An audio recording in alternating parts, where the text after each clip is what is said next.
recording all this. I'm sharing the screen also. Arora ji will let me know. Yes, sir. If the presentation is all right. I think I should put it on the mode on which. Yes, sir. I am increasing it, sir. Slide show कर दीजिए, sir. नहीं हो रहा है, sir. There's some problem. नीचे से हो जाएगा, sir. नहीं सर, नहीं हो रहा सर, वो कुछ वजह थी, because something is covering this whole, no? I'll tell you now. I can do it, sir.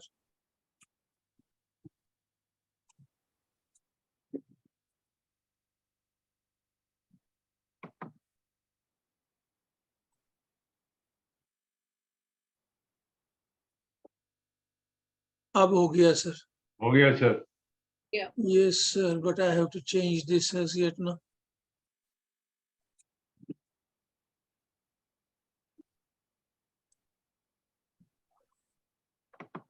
So wishing all of you a happy afternoon, Sunday afternoon. I think you can read what's written on the first slide. Can you see it very clearly? Yes, sir. Yes, sir. Somebody to answer, at least one person, anybody who answers. Yes, sir, very clearly. Oh, that's Yes, right. That's right. Well, that's the full form of the word Sqaaf. Actually, they have added one more letter to it, the F letter at the end, Sqaaf. School Quality Assessment and Assurance Framework. Initially, it was called School Quality Assessment and Accreditation. It was not called Assurance. I mean, that's about 8-9 years back. I did my first workshop on school quality assessment and accreditation at Jaipur for about 60 principals, along with Arora ji. He was with me.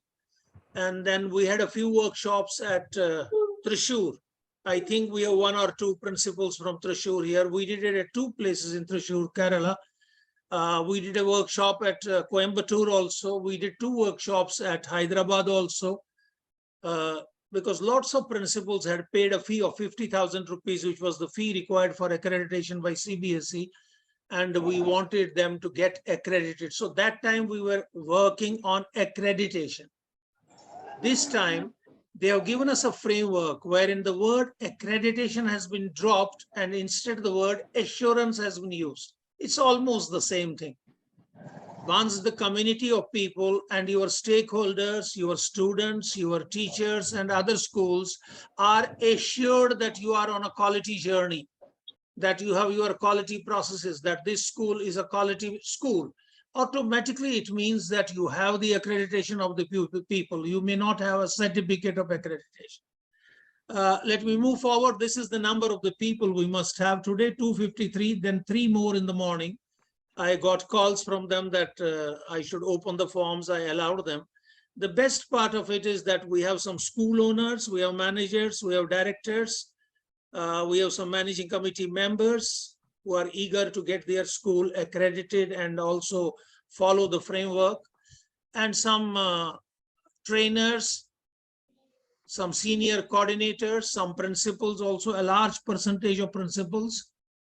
I know when I talk to some of them, the basic purpose of all these principals in joining this workshop has been that they would like to know how to begin and how to go about the process of self-assessment. Vis-a-vis uploading that's a great exercise that they can do. But what are the various steps that we should logically take up, and what does this framework say about that? Now, these are the questions that we'll be answering. If you have any more questions, you can write them up, because if you give them to me later on, questions that you would like to be discussed before for everybody, well, we could later on in our second sitting, which is the part 2 of this workshop, we could take it up. We'll first answer what quality means. We'll also talk of quality in education specifically. We'll talk about the process approaches, because this is the fundamental approach followed in Sqaaf. Fundamental approach. They say all quality process will be based on the process systems approach. What is the purpose of this framework? what are they calling these 7 domains, and then those subdomains, what are those? And even the subdomains are divided into standards and further subdomains. A new term has been coined by CBSE in the Sqaaf, which is 4R quality circle. Very simple, very easy. What are the steps involved in this framework? If we want to move in the direction of quality schooling, quality accreditation, quality assurance, quality assessment, what are the steps? What do they mean by this self-assessment? What is the process? I have kept one full presentation for this, which will take about an hour, and perhaps that will take up only on the second time. I mean, when we meet, but because the first time we'll be finishing the major portion so that the second becomes easier. How do we score? Because there are 4 broad categories into which schools are being rated. How do we score them and how do we fall? Are we in the first inceptive category? Are we in the stable category? Or are we in the evolving category? And what does the word self-improvement mean in terms of quality? These are the main questions that we would like to answer. I could have, as teachers like all of you, written what are my objectives. I thought, no, let me say what are the questions that this presentation will try to answer. Now let us look at this quality term first. As a teacher of English, I would say semantically, meaning-wise. I'm sorry, I've gone 1 slide ahead, 2 slides ahead. Quality. Can you hear the sound, Anju? No, sir. Yes, yes. Yes, very plainly, but No sound. We can't hear it. No sound. No sound. We can't hear the sound, sir. You can play it again.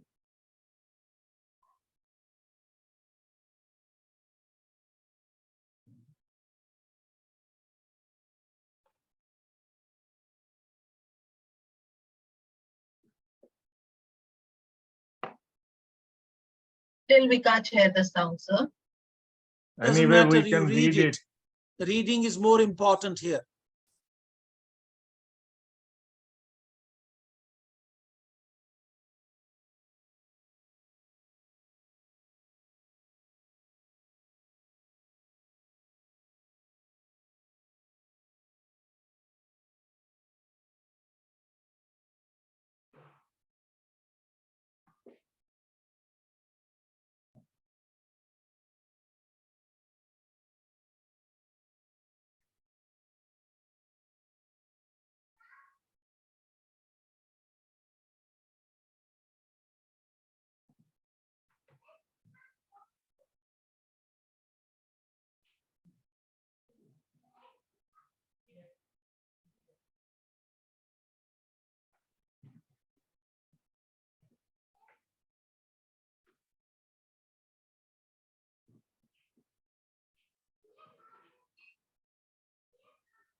Doesn't matter. I'm not giving you any definitions as yet because I'll arrive at that automatically. But I'll begin with the simplest definition that my teacher, when I started learning about quality in somewhere 2001, 2002, taught me. He said, you have your own requirements. If your requirements are being met, well, then the other person at the other end is a quality delivery person. Actually, we were at a tailor shop and the tailor had already delayed supply of my clothes to me. So he said, he is not a quality shop, as you had insisted that he is a quality tailor. He is not. Meeting requirements, which you had not stipulated, but he himself had given the dates, he had stipulated. You as schools have a structure. For example, you have a mission, or I would say you have a vision, which is a long-term statement of what you want to achieve within the next 4 or 5 years. And you have converted that vision into a mission, which is a small 150-word statement, not more than that, a statement of what you would like to achieve within the next 1 or 2 years, or maybe 3 years. And this vision and mission are not something that are permanent. As times change, as requirements of your customers change, as requirements of the community and the educational system change, your mission also can undergo a change. Your objectives can also change. So in the structure of your schooling, you begin with a mission, the purpose for which you have established that educational institution. From that, you have a vision, you have a mission statement, and you draw out your objectives. And once you have the objectives, to achieve those objectives, you write down the procedures or the processes that you will follow in the school. In Army terms, we call them standard operating procedures, SOPs. Standard operating procedures. I have in some of the schools, if there are a few from those schools, I have even developed an SOP of how to maintain the attendance register, an SOP for how to enter marks from the award lists or the papers onto the award lists, or how to enter them onto a computer online system. Now once a process is known to you, you know the objective of that process, you know the steps of that process, you know the monitoring mechanism of that process. It's all here in the brain. But if you document it, if you write it down, it becomes a procedure. That's the difference between a process and a procedure. A process is sketchy, is all in the brain, is all not written down necessarily. But the moment the process is written down, it's documented and all the steps are given, you call it a procedure. Please remember one thing in quality. Whenever you are talking of a process or executing a process, the process may be the admission process, the recruitment process, the evaluation process, the complaint handling process, any of the process, the library management process, the evaluation process, the teaching learning process, the process of conducting the prize distribution function, or the process of organizing the annual day. Whatever this process is, whatever name you take a process is not complete unless it has an objective, the purpose. Write that down. What is the purpose of that process? Because I know in this quality game, everybody understands it, but when it comes to documentation, people find it very difficult. I'm trying to make it very simple for you. Name all the processes that you have in the school. Start with one or two. Start with the admission process, start with the complaint handling process, start with the record keeping process or the document keeping process. These are very important processes. We cannot go without them. But once you start writing, for example, at the top, you wrote admission process. Below it, you will write, what is the objective of your admission process? Why? The purpose of the admission process is to find out the best quality students and admit them and fill in all our vacancies. That would be the objective. Now mention the steps. Like in the admission process, you will say, I'll find out how many vacancies I have. How many students do I want to admit this year? I'll prepare the list of vacancies and the admissions required. I'll go in for registrations. I'll declare a date for registration. I'll declare a date for test or interaction. And then I'll publish a list. So the process has certain steps, but how will you monitor that these steps are being followed in the logical order in which you have documented them, in which you have written them? Please understand that no process is independent of itself. Every process has connections with the other process. I remember I was talking just now, a friend of mine, while talking to a daughter from Meerut, I came to the school and the principal had completed his admission process and he was about to declare the list. I didn't know that. We knew that it was expected. I saw a single copy of the list of students admitted to the next session on his table. I said, what is this? He said, sir, this is our admission list. I said, what for? He said, we are going to put it on the notice board. I said, where are the other copies? He said, I don't need them. One is more than enough, or I'll keep one more for myself. I said, Baba, you will have to give it to the transport wala also. He needs to know where from the children are to be picked up. You will have to give it to the bookseller also. He will need to know how many sets of additional books I need. You will have to give it to your timetable in charge. He will know how many more sections are being created.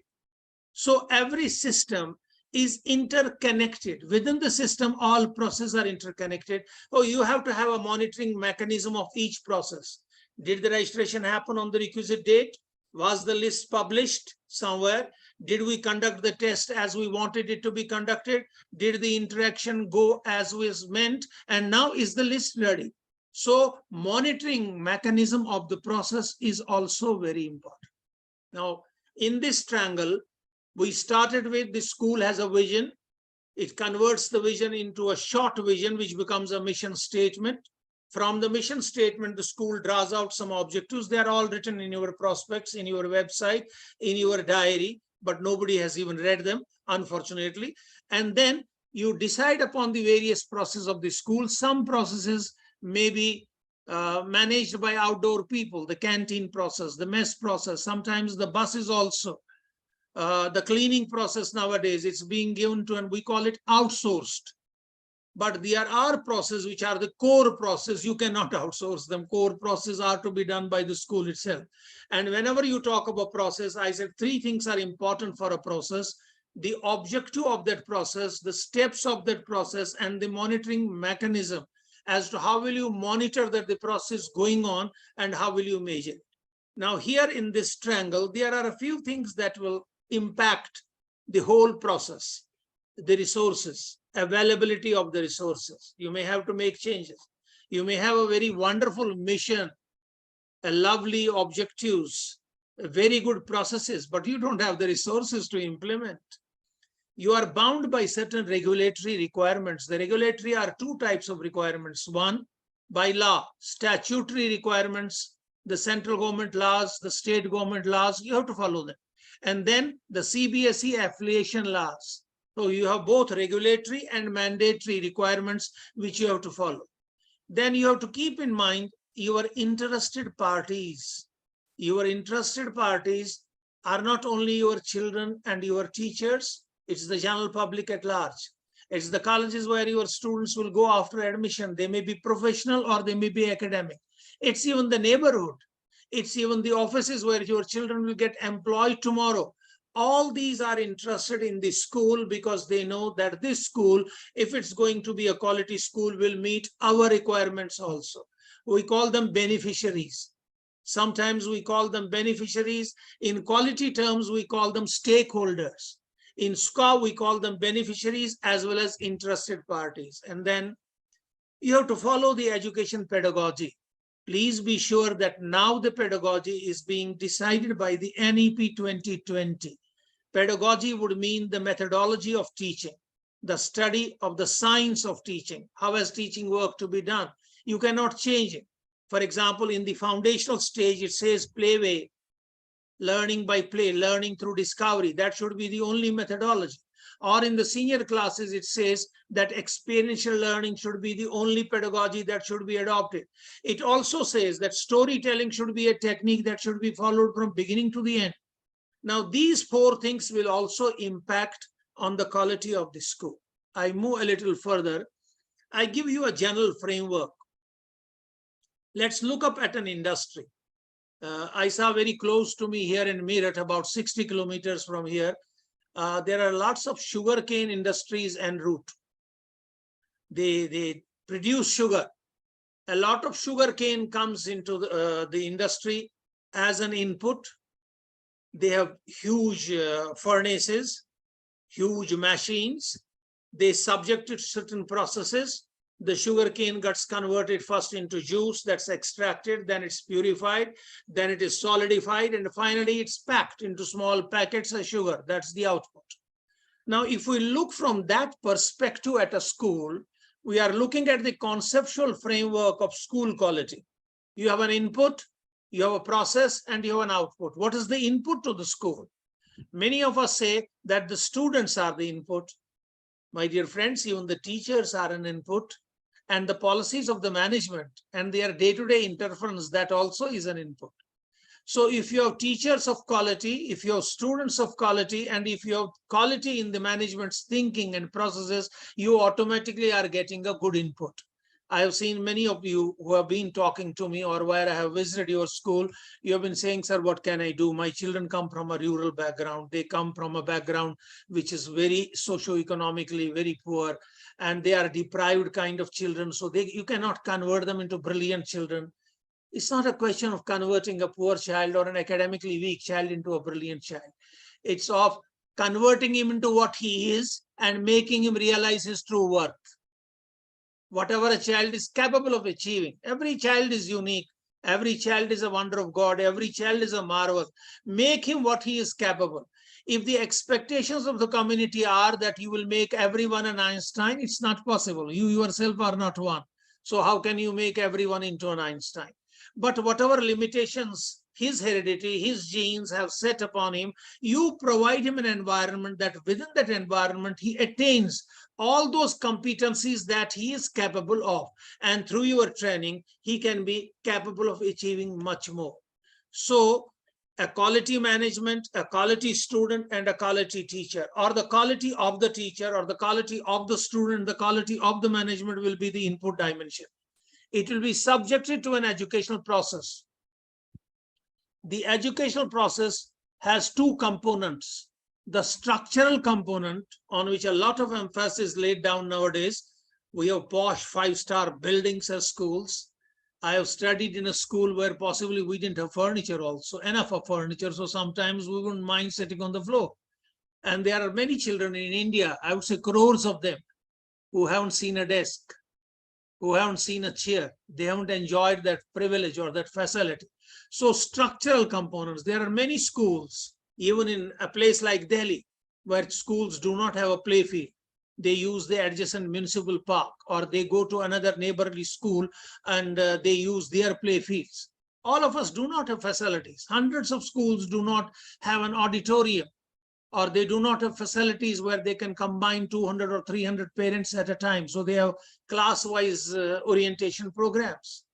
Structural component, I mean, many schools do not have a spacious library. Even if they have a library, they don't have a separate reading room. They do not have a large staff room or a meeting hall. They have instead small staff rooms in different floors. Structural component of the school is one aspect. The operational component is another aspect. Now, sometimes this might surprise you. The structural component becomes the operational component.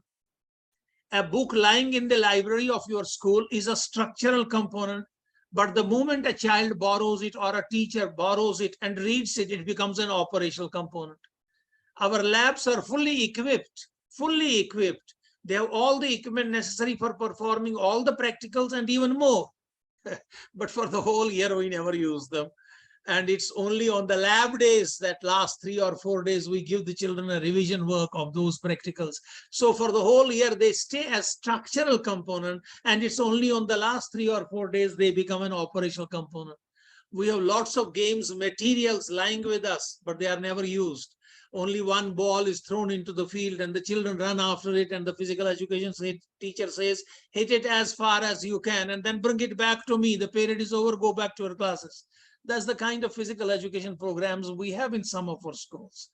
Unfortunately, the structural component, those who have a very rich structural component, have to supplement with a rich operational component also. The processes that go about achieving our objective, achieving our mission, or achieving our vision has to be there. And what will be the output? The child who comes after class 10th or class 12, he is your output. Or the teacher who decides enough is enough. I have put in 10 years of my school. I must have some vertical mobility. I am getting job as a vice principal somewhere or as a principal somewhere. Why shouldn't I move? So the students' development in all aspects of their personality. It is the cognitive development. I'm going back to Gandhiji, the head, hand, and the heart. Gandhiji talked of 3 H's, the head, the hand, and the heart. That makes it holistic. But because we are very fond of Benjamin Bloom and his taxonomy, then I would say the cognitive domain, the heart affective domain, and the psychomotor domain, what we call as the cognitive domain, all these 3 combined together cater to the holistic development. The words can vary, You can say social development, emotional development, cognitive development, development of skills, development of abilities, development of competencies. If this is all done during these 12 years or 13, 15 years that the child has been with you, you've made him a lifelong learner. You've given him a vision. You've given him a path. He is now on this path. That's your output. So your input is teachers, students, and management. Your process is your structure and operation, and then your output is your child that comes out of the school. Now look at the schematic representation of a process. I said initially that a process becomes a procedure when it's documented. You all follow the normal admission process, but if you write it down by mentioning the objective of your admission process, the steps that you will follow, and how will you monitor it every step, what kind of conclusions will you draw at the end, then it becomes a documented process. A documented process is known as a procedure. A documented procedure, what does it mean? It's a specific way of carrying out an activity, virtually carrying out a process. Once it is documented or not documented, it's a process. But once it is documented, it becomes a procedure. Now, in every process or procedure, you have two things that are important. One is efficiency. Those of you who are students of science, and even as not students of science, the soft science, they also know what efficiency means. If you are consuming a lot of input and your output is less, you are not efficient. If you consume less of input and you give a lot of output, you are an efficient person. It's a ratio between output and input. It's a ratio, we call it as neta, output divided by input. If the amount of sugar cane that I sent into my sugar factory is low in comparison to the profits that I earn out of the sugar that I sell, I am efficient. And what is effectiveness? This also is very important for you. Effectiveness is if at the beginning of the process, you have decided upon an objective, you have decided upon what is my desired result, and you are able to achieve that desired result, you become effective. An effective teacher is one who goes to a class with an objective and achieves that objective. He's an effective teacher. And an ineffective teacher is one who has objectives but is not able to achieve them. An efficient teacher is one who uses less time, less talking, and yet his results are better. An inefficient teacher is one who wastes a lot of time, who spends years and years in teaching and even doing revision classes, yet the students are where they were. So one uses a lot of input and gives very low output. The other uses less of input and gives a lot of output. And in the second way, effectiveness, you have decided upon an objective and you are able to achieve that objective, you become effective. Now, in your input, all the resources that are provided to you is your resource. And the process is that set of activities which are interrelated. I said the admission process is related to your evaluation process also. Your library process is interrelated to your cultivation of habits of book reading among the children. Your process of, electing or selecting a prefectorial team is related to your process of training them in democratic values and leadership. Now, all these processes are interrelated, and as they are interrelated, you are able to achieve the result of the process, and the result of the process is a product. But these processes become quality processes only when there is a mechanism of monitoring the process and measuring the process.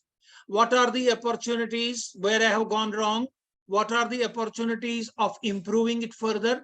This is done in the very beginning. This is done during the process, and this is done at the end of the process. That's where you become a quality person.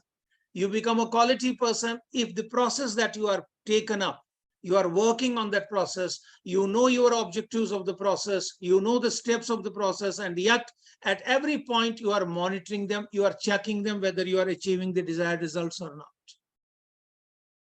I am reminded of an American quality expert. We call him Deming, D-E-M-M-I-N-G, Deming. Deming gave us this cycle, which is known as Deming cycle, and we, for our own simplicity, call it PDCA cycle. It's a cycle, and you can enter the cycle at any phase. It doesn't matter. But the ideal way to enter it would be plan an activity, do the activity, check the activity whether it's happening in the way you had planned it. And if it has happened, well, pat your shoulders. If it has not happened, then act. Act upon the changes that you need to make, act upon the improvements that you need to make. So your PDCA becomes plan, do, check, and act. Recently for me, it would have been about 6 years back, they made a change in it. They call it PDSA, plan, do, study.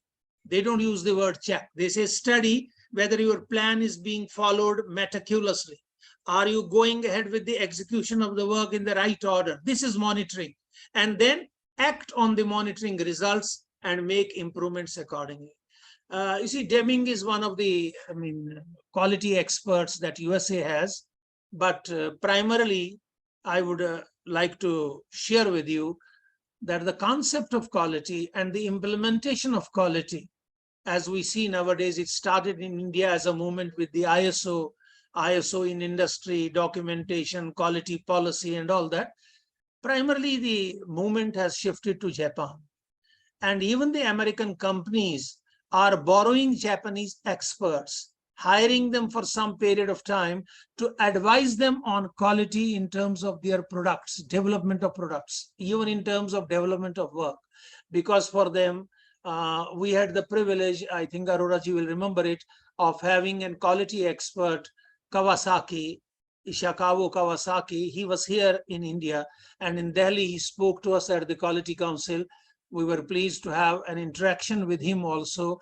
The man who has given us the concept of the 6 Sigma in quality, sorting out everything, keeping everything at its place, keeping everything in order, removing the wastage, not keeping it around.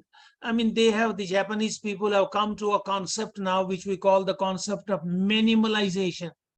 A gentleman like you or me does not have more than 2 pairs of suits to wear or 2 dresses to wear. Their ladies do not have more than 2 or 3 dresses. They don't need to keep and stock their almiras with unnecessary dresses. They just, they don't have space for their cars. To buy a car, you have to prove that you have a parking space or you have land where you can park your car. So these people are quality conscious because whatever they plan, they act on that plan. They keep on monitoring whether we are moving according to the direction that we have given ourselves, and then they check it. We had another gentleman also from America, Jurand, Jurrand, who gave us these concepts of quality. And then from that we emerged. We started with quality in industry. We started with quality then in health. All hospitals in India nowadays are NABA accredited, National Accreditation Board of Health. Your laboratories where you go in for testing of your blood, they are all quality accredited, quality tested, and their processes have been verified. Even the skill organization institutions like the IITs, I wouldn't say the IITs, I would say ITIs, that give you diploma courses and some skill courses for people. Even these are quality assessed, but this work of quality is done in India by the Quality Council of India, where we were also associated for a period of about 8 to 10 years. We did workshops for the principals also when we introduced for the first time in the year 2007 the concept of quality in education. That was done by the then president, A.J. Abdul Kalam Azad, who made an announcement at their national conclave that besides quality in industry, besides quality in other spheres, he would like quality in education, which would bring about quality in life. So we developed a standard, and then we started training our principals on that standard, and even schools got accredited on the basis of those systems because they followed those policies.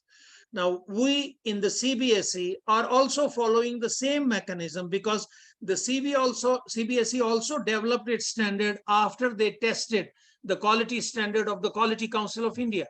And they saw that our functioning was slightly different than the quality perspective of what the CBSE wants. Now let us look at again the word quality in real terms. I don't know whether the sound is working or not, but if you do not find it, please let me know. It doesn't have much of a sound. What is the real terms, the meaning of word quality?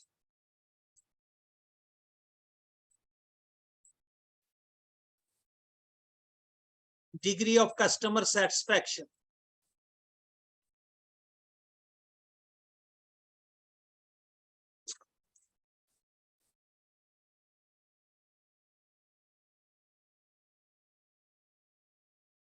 Satisfy stated and implied needs.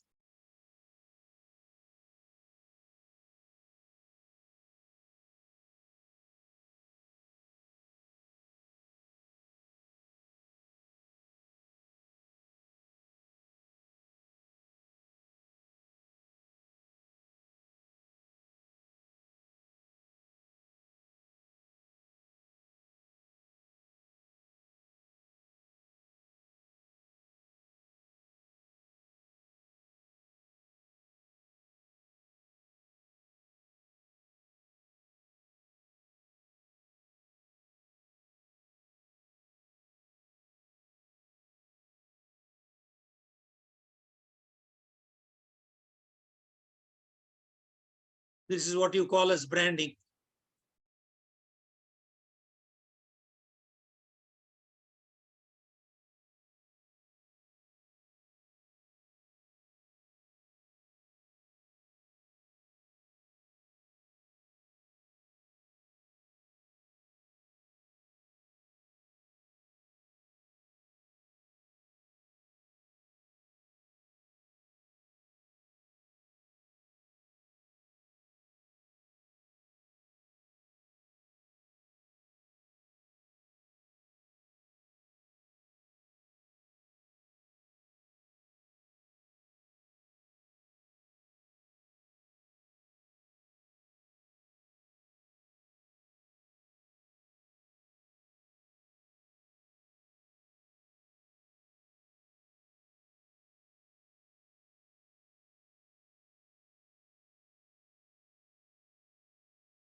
It's important for us.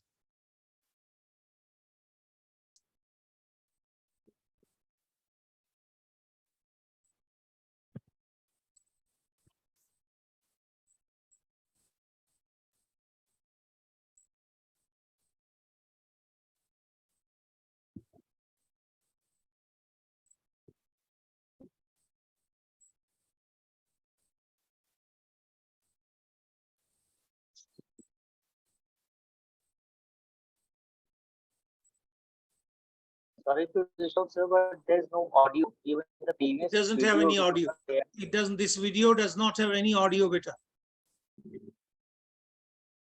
Right, sir. Next time I'll try to give it an audio also. I'll give it my voice, doesn't matter. Sir, your screen sharing is not visible properly. It seems it is in the minimized mode. No, in my case, it's in the maximum mode. I put it on the maximum mode. But Is that true of everybody? Arora ji, would you please check? No, screen is We okay. cannot read it. On We cannot laptop, it read is it clear and visible. take notes. Ach. Don't worry, if that has happened, I'll immediately when I move to the next slide, I'll correct it. And I can share this with you. I can share both the video and the PPT with you so that you can watch it at your leisure. Right. Thank you. Thank you, sir. Yes. Sir, there is no sound of video. Ismahani, it doesn't have, this It will be video does not better have, if you keep interacting this also. video in does between. not have a sound.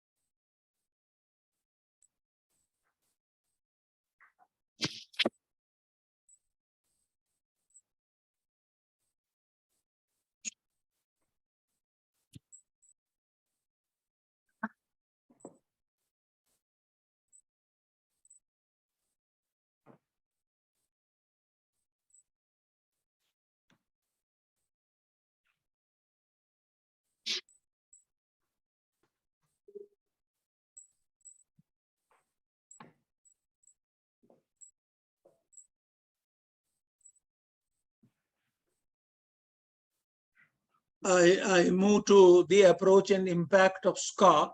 I tried to explain a little further about the word quality using this slide, that it could be the performance dimension or the dimension of design from which you look at quality.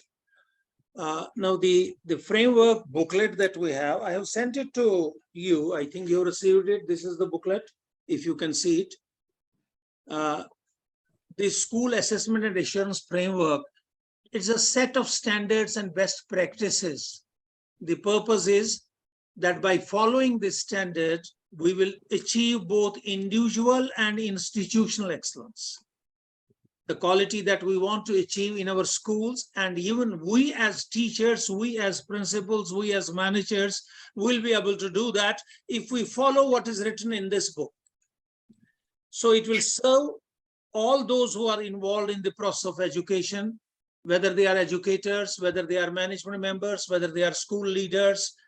All these people have a basic objective that they want to make a difference in the lives of the children. They want to bring about a change in the lives of our students. Now, this will serve as a tool for that, because each one of them may otherwise follow his own method of bringing that difference, and some may not. Now, an attempt has been made to articulate certain choices, informed choices. After looking at the best practices in the world, they have compared them, and our realistic assessment of what is currently happening in the schools. How can we collectively aspire for a goal or a vision? How can we reflect among ourselves within that small group of teachers along with a school leader?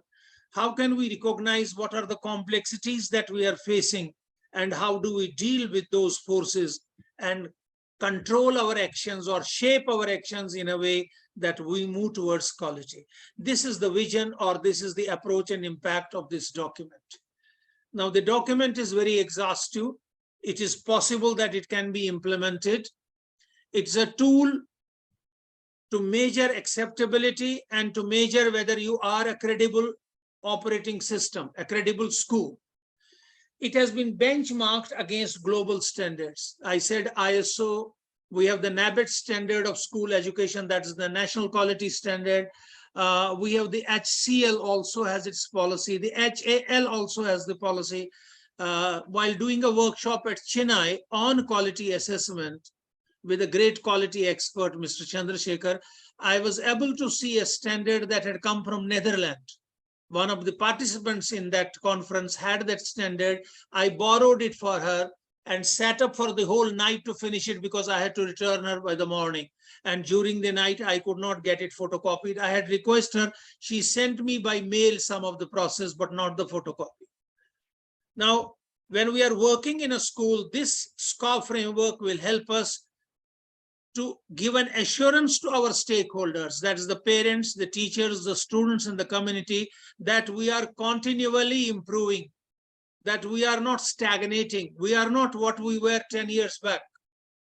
I'm not hurting anybody, but you will realize that during the last 10, 20 years, schools that were rated very high in the society are not talked of today. Schools like Scindia, like Mayo, like Doon, like Welham, like Bishop Cotton, like the school Loudale at Ooty. I mean, these schools were rated very high. People would talk of them, even people like me who had not visited them. They would talk very high of them because the student learning outcomes were great. But now these schools, because they maintained the same procedures, they never changed, they never improved. Some of them did improve, and some of them continue to hold on to their brand. And here one caution: a brand does not necessarily mean quality. The word brand does not necessarily mean quality, but quality helps you to create a brand. If you work and follow the quality processes, quality process is a kind of continuous process, because continuous would mean uninterrupted, without breaks. So I will use the word continual with some breaks, assessing where you are, plugging the loopholes, improving in the areas where you find that you are deficient or where others have gone ahead of you. As you keep on doing that continual improvement, you move forward. The broad structure of this whole framework is in one page given here. You have the broad areas in which the school functions. We call them the domains, the broad areas of school functioning. Then the domains are divided into subdomains because each domain has certain it constitutes certain specific characteristics. Those are listed.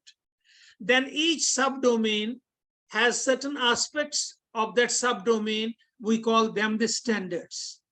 Now the standards will tell us what the assessment rubric is, what are the indicators and the levels for performance, what are the evidences. The evidences will be in the form of records. For example, do you have the NEP policy? Has it been read by all the teachers and all the principal and the leaders? Do you have the national curriculum framework? Do you have the rules and regulations? Do you have the Right to Education Act? Is it supporting your processes? Now, these are the evidences. Evidences are in the form of documents and booklets that have been already published by the government. Now, the acting principle behind each student, behind each standard, can have a little clarity, because if we judge each standard, for example, is the school has adequate number of working days. Now, if it has less working days, the rating will be 1. If it has working days more than the less, then the rating will be 2. If it has working days which come to almost adequate, the rating would be 3. Otherwise, if it has 220 working days, 180 to 220 working days, then the rating would be 4. I took one substandard. Observable actions, observable performances, we call them performance indicators. They are more, referred to in each performance level. If you are required to support that claim, you will have to support it by a score, but you will not add scores. You will add them up for your own satisfaction. But when it comes to overall measuring, you will rate the school in those 4 levels. I'll give you those 4 levels once again. In SEP2 level, the beginner's level, a level that is moving towards stability, and a level that's moving towards evolving towards more advanced stage. What is the approach and the impact of this Sqaaf? The standard focuses on 4 things. It focuses on evaluating yourself. Nobody from outside will come to evaluate you in the beginning. That final evaluation may be done by the board, may be done by the state government. We don't know as yet. It may be done by assessors appointed by the CBSE. It comes from accountability. Are you accountable to your own goal, to your own mission, to your own vision? Do you collaborate with others within your own school system? Is it a group work, a team work, or is it an individual work? And do you innovate within your own system? Because you are required to follow your own vision and your own mission in consonance with the laws laid down by the government.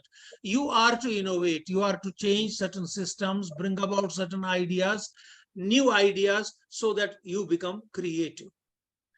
Then in addition to this, empowerment of leaders is very important. They must grow. They have to improve upon their self-esteem. I know how poor self-esteem is in entire India.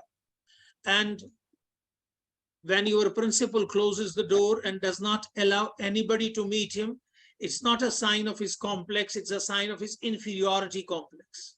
His self-esteem is very low, he doesn't want to face the public. The parameters in this policy are holistic. They have been integrated in such a way that it becomes seamless and one and whole. Self-assessment.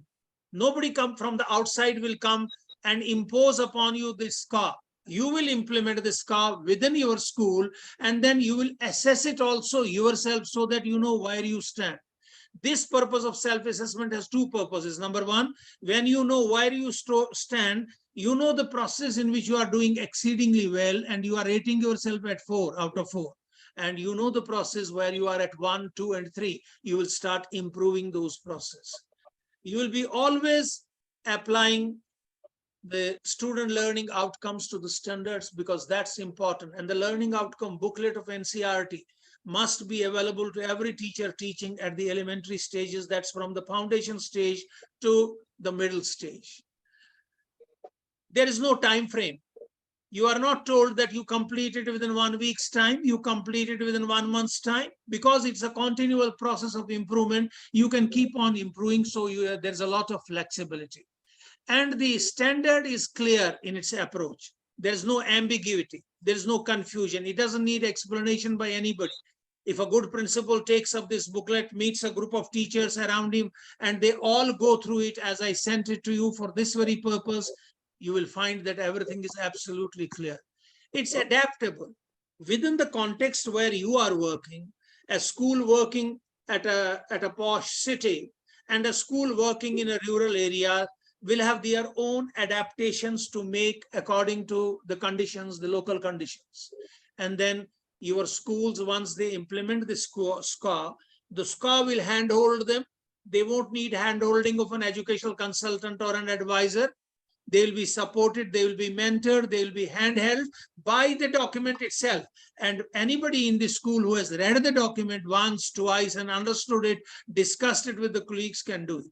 It will always lead to a process of enabling learning environment in the school and thereby improvement.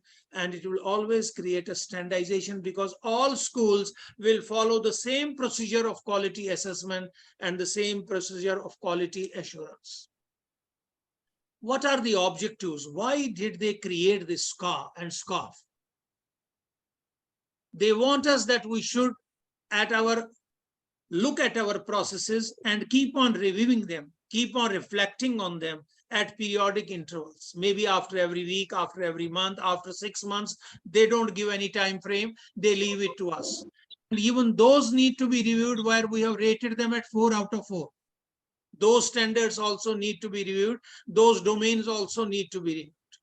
Whatever data we have assimilated during these times, and since the paradigm of education is changing, in the field of education, there are changes are occurring, it will give us a large amount of data.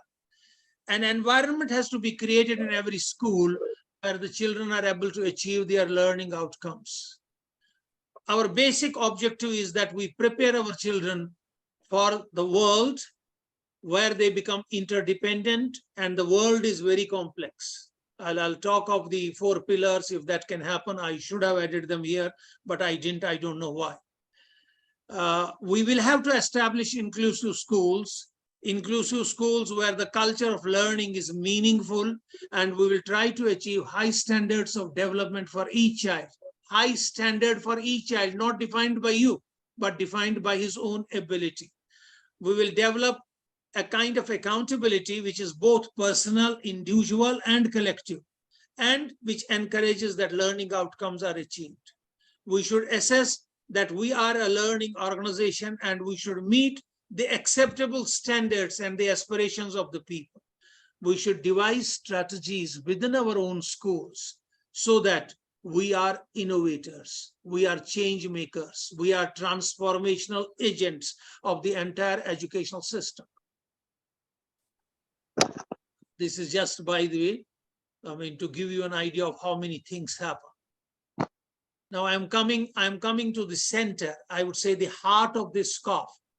The Sqaaf says that there are 7 essential processes within a school that constitute the entire schooling system.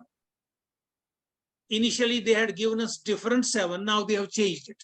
In the first Sqaaf, we had the first one divided into 2 or 3, now it's 1. One is curriculum, pedagogy, and assessment. That time they used to call it scholastic, and number 2 was co-scholastic. But now, because there is no difference between scholastic and co-scholastic, they have integrated it. Curriculum, the methodology of teaching, and the methodology of assessing that curriculum is 1. The second is the infrastructure of the school. The third is the human resource, the teachers, the staff, the varieties of staff that you have, the support staff, the ADAM staff. The 4 is what are the inclusive practices that you are following in your school. The 5 is what is the support that you get from your management, and what is the mechanism or the system of governance in the school. Is it centralized to an extent that where orders flow and you have to follow them, or is it decentralized that where you have a right to express your opinion and your opinion is valued also? Then leadership, very important. And the last, beneficiary satisfaction. I leave it for a second again for you to view it, because my friend Dr. Udar Singh ji complained to me when I sent the presentation to him. He said, sir, you have repeated this slide several times. I told him, sir, why I have repeated, I explained to him. Can you close your eyes and tell me all the 7? Close your eyes, please. Curriculum, pedagogy, and assessment is domain 1.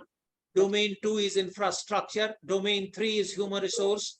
Domain 4 is inclusive practices. 5 is management and governance. Management and Domain 6 governance. is leadership. Leadership. Domain 7 is satisfaction. I come to the second slide, and this is a slide taken up from the Sqaaf. I have taken it from the Sqaaf. Now, supposing the total weightage to be given to all these domains is 100. Total weightage given is 100. What is the weightage given to the first domain? Curriculum, pedagogy, and assessment. 40%. 40%. Right. Aroraji, could you mute all, except some who are sensible enough? Curriculum, pedagogy, and assessment, 40% of the overall weightage has been given to this aspect. So don't feel bad about it. It's true that teaching, learning, assessing the child, imparting the curriculum, which involves both the life skills, the emotional skills, the social skills, the thinking skills, because curriculum is not syllabi only. It's not preparing him for an examination. It involves all those things. So 40% for that. Infrastructure, 10%.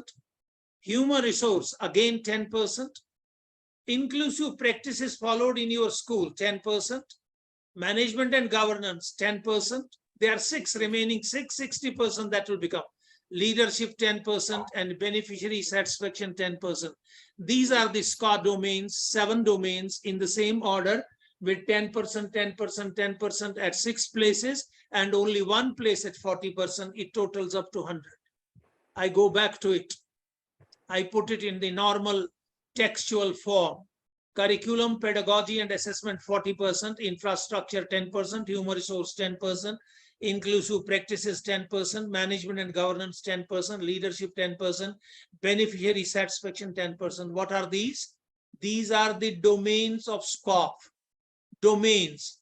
The 7 domains of the schooling system, the educational process. All these 7, nothing is left out. Every aspect of what you do in the school is covered in these 7.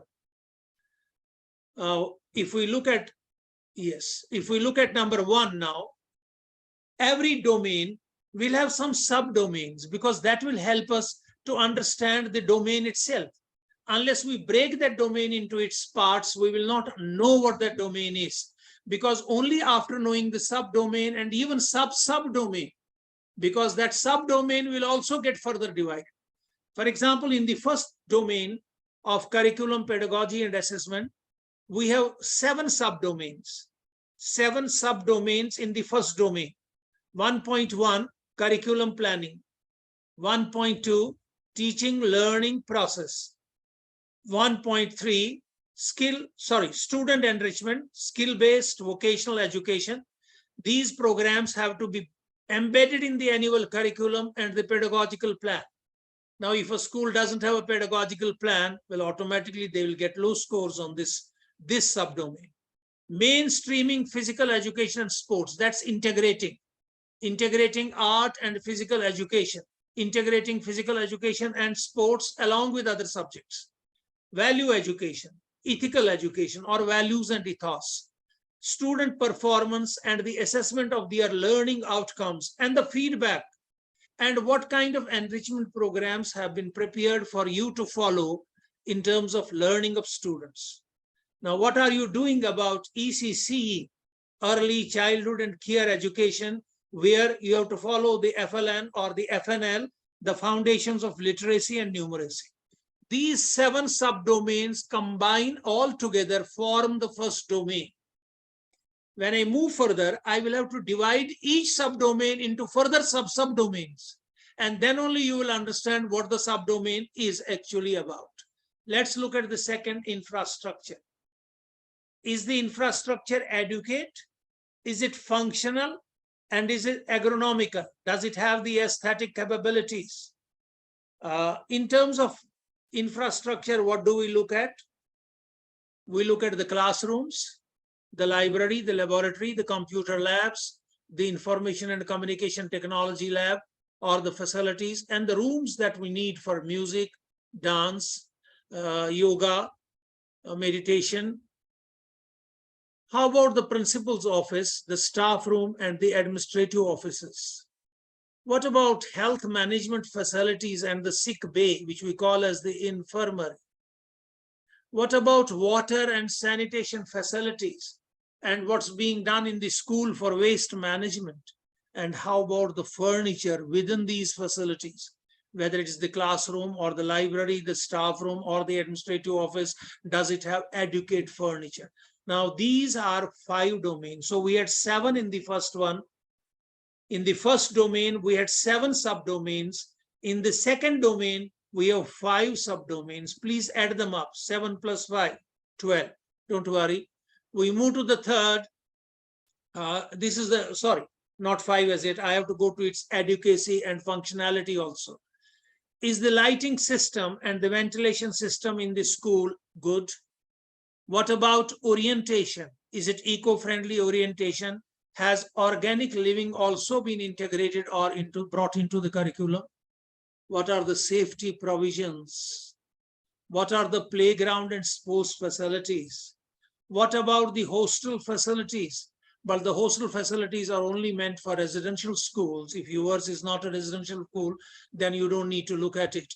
And we should have separate hostels for boys and separate hostels for girls.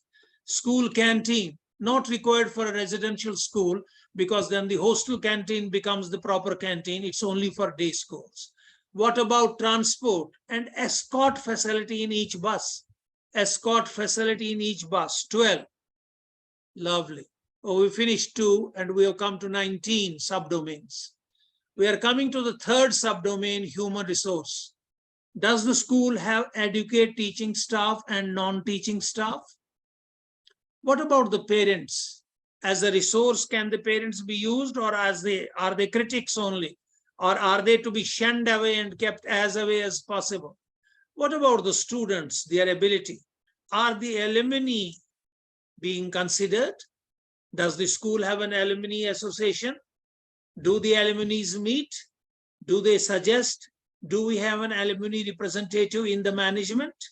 What about the overall community? Community participation, community representation, the parent-teacher association, and even the community programs. Let's move to the fourth now, inclusive practices. Does the school provide an environment which is free from any barriers? Do we have recreational sports and games facilities for children who with special needs or children with disabilities, the Divyang children and the children with learning disabilities also? Do we have transportation facilities? These could be integrated. These could be with the main children also, or they could be separate transport facilities for these children. Sometimes we may need.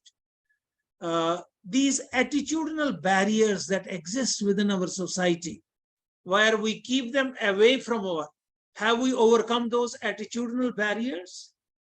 I mean, I have Sumaira Bitia here, the DPS Srinagar, they run a school with about, when I went there in about 3-4 years back, we saw more than 300 children and 60 teachers working separately in that school. This was a school which was basically an inclusive school meant for even the blind, the deaf and dumb, the children who were maimed and crippled, and the children with special needs of dyslexia, dysgraphia, dyscalculia, and even children who had, other kind of learning disorders. Are there some projects that you are doing which are known as self-equity projects? They are special projects, self-spatial equity projects for these children. These are some of the inclusive practices that are required to be followed. So we have covered the fourth. Let's move to the fifth. The management and governance. Does the school have a vision and mission statement? Whenever I go to a school, I ask them about their vision and vision. In many schools, for example, the Podar International Schools, you will find it written everywhere. You will find it outside displayed on every board. You will find it displayed on every corridor. You will find it displayed on every floor. You will find that every teacher knows it. I have seen it in the schools of Podar, 8 or 9 that I have visited. I have seen it myself. In other schools, I have seen vision and vision. The principal quietly took out the prospects and started reading it. He did not know it. And there was nothing available with the vision and mission of the school with the teachers. You do not know what your organization represents, what your organization is trying to aim to achieve. What is the mission that you want to achieve within the next 2 years, and what do you want to achieve in the next 5 to 10 years? What about your plans? Do you have an institutional plan? Is there a coordination between various departments? This equification also we call it. Do you have proper resource management? Do you have proper relationship management? Is there proper activity management? Are data built up and maintained? Is record maintained? I asked a principal, do you have records? He said, yes, sir. I said, you are reading something. What is that? He said, sir, I downloaded just now a circular from the CBSE. I said, is this a record? He said, yes, sir. I said, no, sir, it's a document. It's not a record. It's a living document because you are reading it.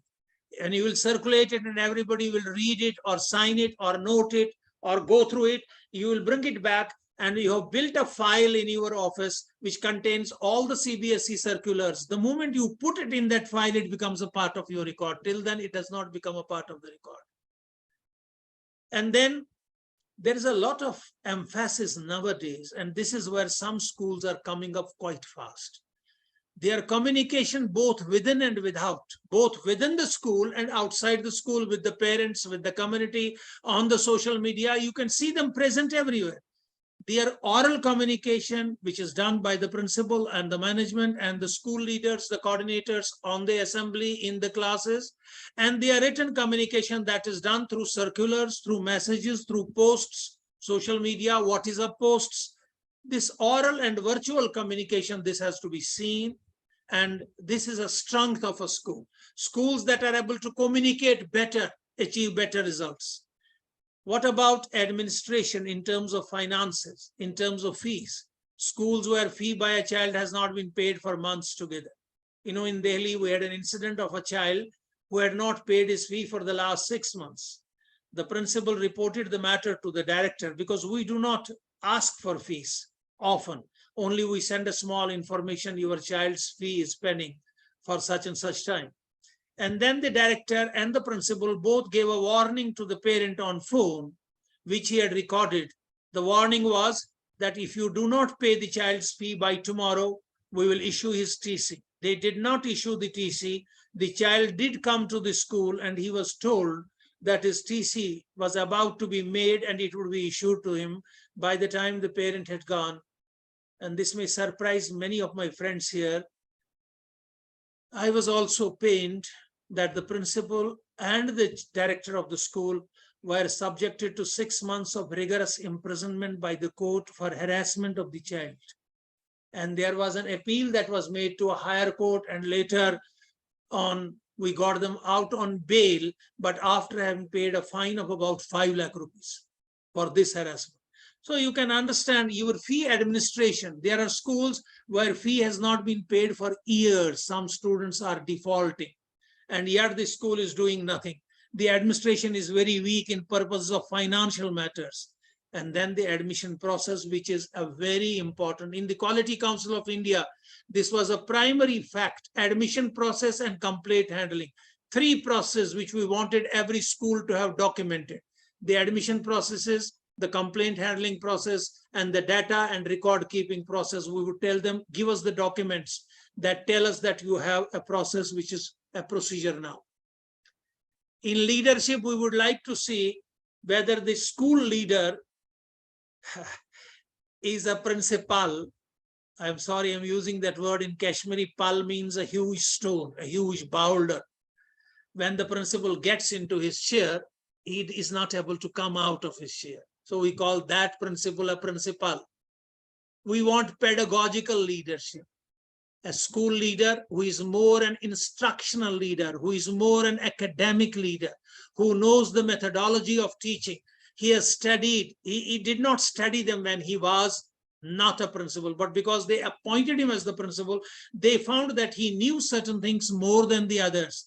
Consequently, he started knowing much more now, and now he can guide his teachers pedagogically. Collaborative leadership. Is he all alone? He doesn't trust anyone? Or does he have a team of members? I don't call it a group of members. Does he have a team of members whom he trusts, who collaborate, who sit down together, and who take important decisions where everybody's opinion is considered before they arrive at a decision? Do they have a system where they keep on changing their processes and procedures because they have to keep on improving upon their quality of leadership? Then beneficiary satisfaction. Who should be satisfied? The students, the staff, both teaching and non-teaching. The principal himself needs to be satisfied. Every week at least I get 2 mails or 2 posts from my principals who are already working at very good institutions. That, sir, enough is enough. Would you look for me at some other place now? I would like to change.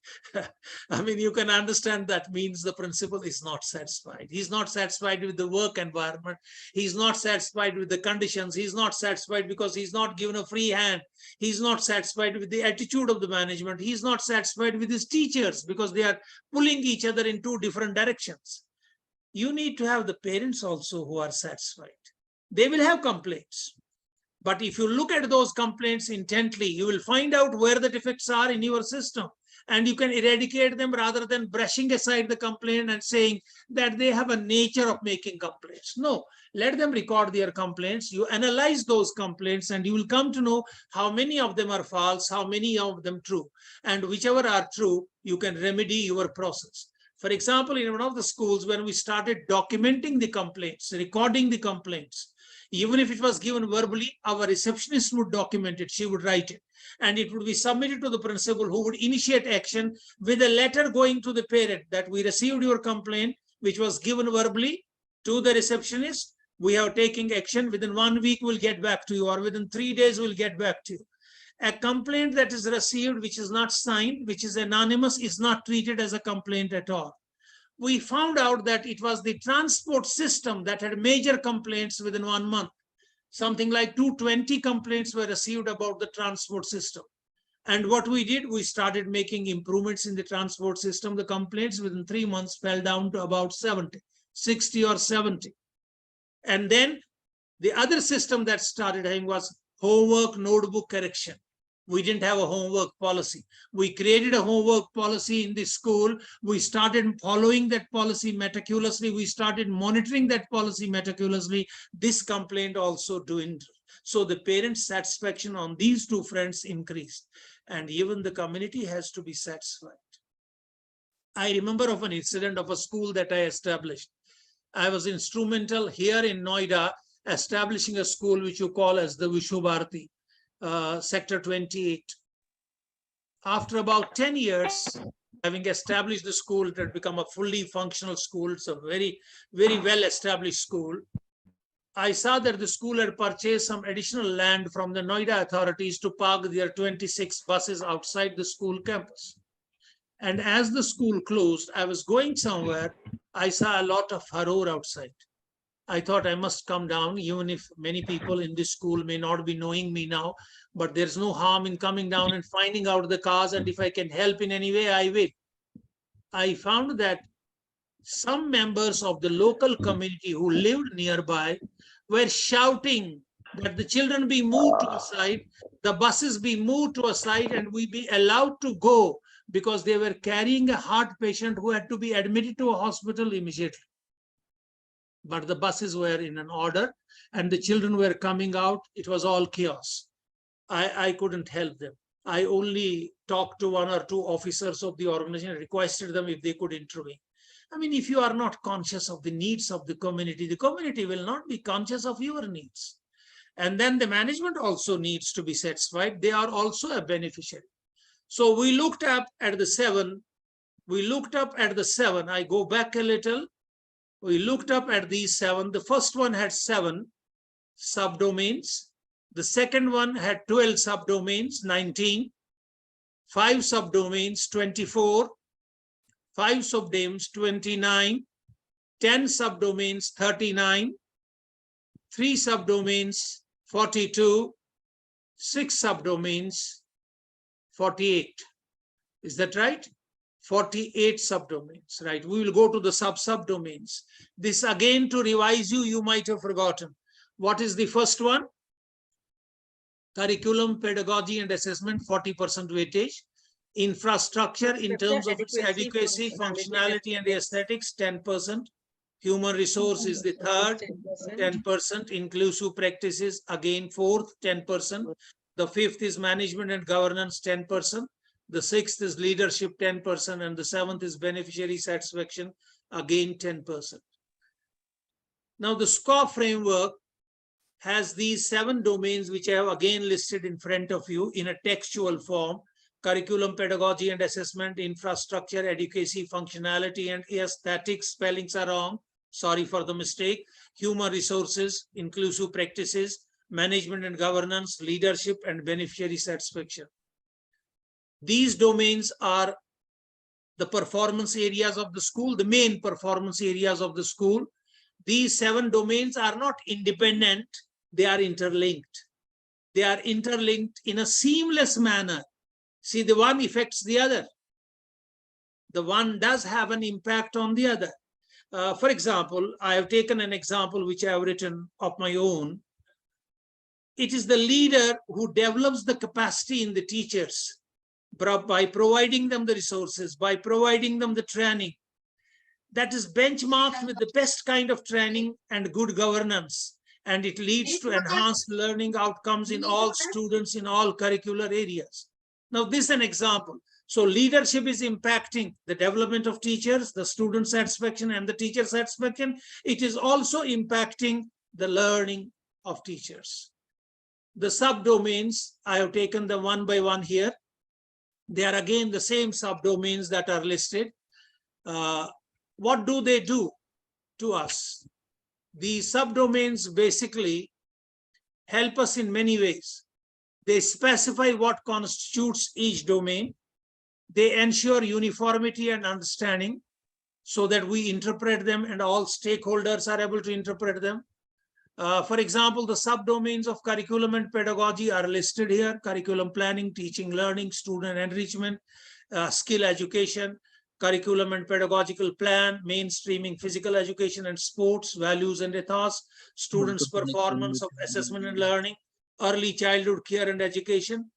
then based on the above subdomains of curriculum, pedagogy, and assessment, it should be inferred that there is some sort of similarity, which is within a particular domain. There are certain areas that may be taken up in another domain also.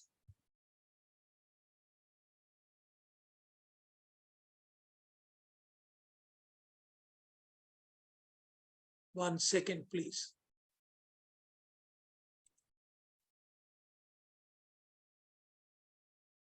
The school leaders and teachers, they have to be familiarized with this curriculum document so that they can support, and materials that are brought about by the CBSE, they must read that. The school must have an integrated curriculum plan and a pedagogical plan. The pedagogical plan, about 3-4 years back, the CBSE wanted it to be uploaded on the site by every principal, and I know principals did develop it. Curriculum does develop not only knowledge, but skills and abilities, and these skills and abilities prepare our students as lifelong learners. They make them global citizens, and they help them in attaining the sustainable development goals also. In comparison to these domains and subdomains, we have to be more concrete and more specific. These domains and subdomains, they give operational definition of the concerned subdomain. Due to this distinctiveness and concreteness, the benchmarking statement is made, which is assessed. The exercise of assessing that becomes more objective and more reliable. This is why every standard has a framework, and that framework becomes central to assessment. What are the performance level indicators and what is their rubrics? How should a school be assessed on each standard? How to determine where a school stands on each standard so that school may aspire for continual improvement? How to determine appropriate performance level of a school on a particular standard. The standard could be the Quality Council standard, which is called a standard, or it could be the Sqaaf framework. For facilitating the assessment, which is to be done by you, or which will be done by the board later on, or which may be done by the state government, or by an external agency approved by the board, there are 4 performance levels. It's not the score that is important, because the score here will be on each indicator, and that score runs up to 336 aggregated. And 336, if you divide that by 4, it comes to, I think, 82. Yes, 82 sub indicators. On 82 indicators, you have to evaluate and give each indicator a mark between 1 to 4. 1, we have defined where to give 1. We have defined where to give 2. It's not dependent on you or me. If you have the books available, 1. If you don't have them available, not even 1. But if you have them available, but nobody has read them, or some people have read them, we go up to a 2nd level. Yes, the books are being read. If everybody has read them, we go to the 3rd level. If everybody is following them also, we move to the 4th level. So performance level 4 is the highest level of performance, while as the performance level 1 is the lowest. It's a developmental continuum, while as you move from one performance level to another performance level. In order to determine at what performance level you are, you will have to observe the actions of those indicators. And if each standard and each benchmarking standard, the performance level rubrics is already given. If you look at this book, it has some rubrics like this color. Can you see this? If you can see this color, rubrics will come after every 5 or 6 pages. It's the rubrics. There are certain statements made. If you are in those statements, you are at 1. If you move to 2. Now, like Bloom's taxonomy, we say it is only when knowledge is obtained that you move to the 2nd level of understanding, because it is taxonomical. You cannot start applying anything unless you have the knowledge and the understanding. In the same way, if you have all the indicators of level 1, you can start looking at the indicators of level 2. If you have all the indicators of level 1 and 2, you can start looking at the indicators of level 3. So performance levels have been ordered. They have been arranged from high to low. And the school has the flexibility of self-assessing its own maturity level. It defines its own aspirational level, what it wants to achieve. And then this is where it helps me or it satisfies me. This assessment enables us to find out our areas of weakness and our areas of strength. And depending on our areas of strength, we try to become more strong. And at the same time, looking at the areas of weakness, we try to create a plan for our own self-improvement. Performance levels range on 4 points. Level 4 has the highest, carrying weightage 4. If you want to get a score 4, all the performance indicators of all the other 3 levels should be obtained by you. You should get 4 in all the performance indicators at level 1, level 2, and level 3. Then only you can move to the level 4. So performance level 3 would mean 2 and 1 has been already achieved. Performance level 2 would mean 1 has been already achieved. Against each set of records and standards, we have to support it by certain observable actions. For example, if you are looking at teaching and learning, we would like to see whether the pedagogy that is being prescribed is being followed in the classes. Does the teacher have a lesson plan? So for that, she has a record. Does she know what are the minimum learning outcomes? For that, there is a record. Actual observable action will be involvement of the children, organization of activities in the class, dealing with the response of the children, managing the classes. So some observable actions along with some records, and the level of availability of documents at all levels. I mean, this is preferred.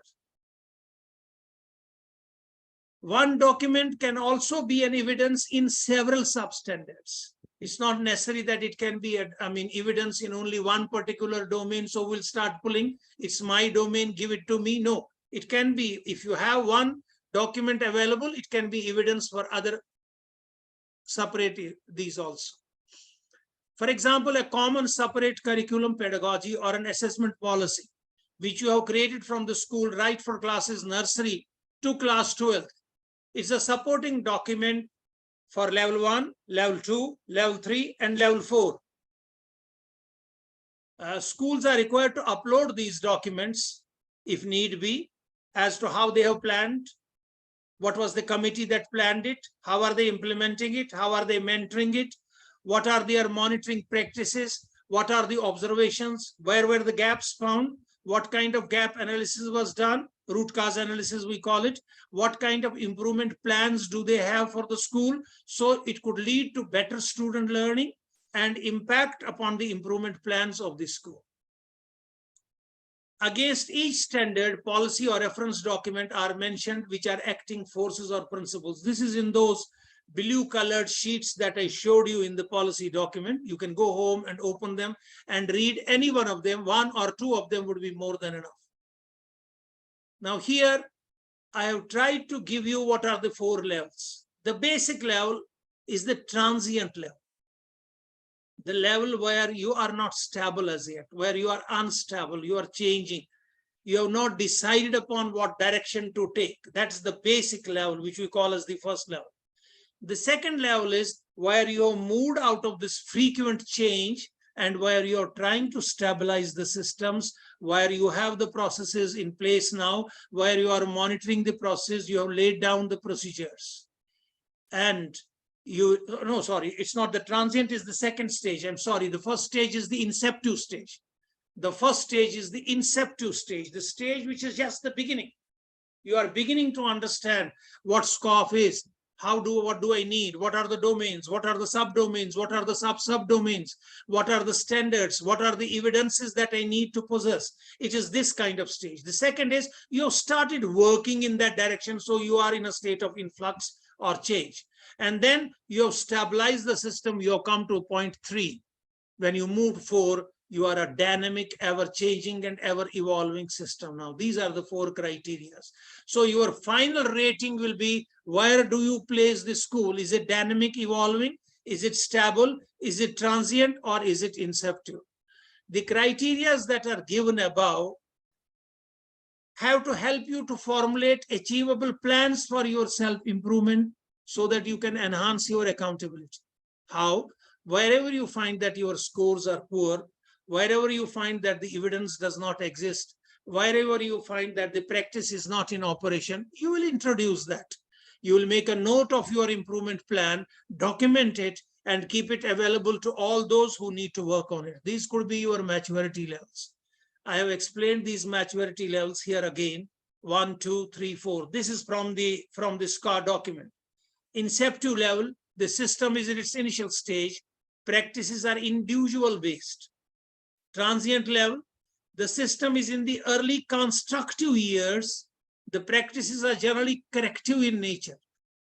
I found this in a school in Delhi, this stage. I mean, in one of the practices, and then normally I try to judge it from that very standard. A fan in a classroom caught fire. I mean, it burnt and a fire extinguisher was brought in.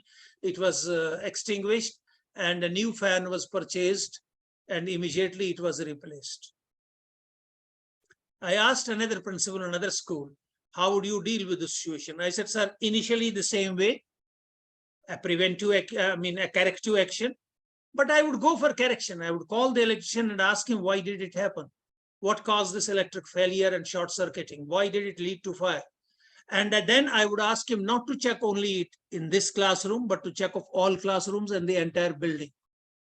And I would have this checking mechanism to be done every week. I would make him free for 2 hours, give him one more supervisor by his side and tell him check all the electric cabling and wiring system of the entire school. So such a person was in the preventive mode of not allowing recurrence of such an incident, whereas the first person was in a corrective mode. Quality is prevention rather than correction at that stage. Level 3, I could see the school had a database, they had an improvement process, the systems were properly documented, people were aware of their roles and their responsibilities within the institution, and they were practicing those. And the practices were not corrective, they were preventive. And now they were moving out. In the 4th stage, when it becomes dynamic and evolving system, they have benchmarked and documented processes. They have, during the last few years, they have corrected each process, found out what steps were not possible to be followed, and they have brought it to a level where it has become a benchmark. Leadership and management or governance, they are accountable to all. There's a sense of responsibility, self-evaluation of one's own feelings and ideas, and there's constantly an improvement going on in the planet. So like those 7 domains, you have to remember the 4 levels at which your school can be in terms of assessment. Are you at the inceptive level? Are you at the transient level? Are you at the stable level? Or are you at the dynamic and the evolving level? At the inceptive stage, it is initial stage. Practices are individual based, जिसकी जो मर्जी में आए उसको वही करना ठीक है. At the transient level, early constructive years, generally corrective practices. At the stable level, there is an evidence that a lot of data is available. The systems have been defined, the processes have been documented. People are aware of their roles and responsibilities within the organization, and practices are corrective as well as preventive, but predominantly they are preventive and corrective. And at the dynamic and evolving stage, they have benchmarked every process now. They have documented every process. Governance and leadership is accountable to everything, responsible. There is a mechanism of self-evaluation, and there is a system of improvement and planning for improvement. All these levels are obtained in a gradual manner. You cannot have a school which starts with level 4. You will always have a school that starts with level 1, moves on to level 2 very quickly, but then moving from level 2 to 3 takes a little time, and 3 to 4 is a gradual growth of continual self-assessment, a continual improvement. That's the purpose of Sqaaf. Level 4 indicates the best performance practices that you have.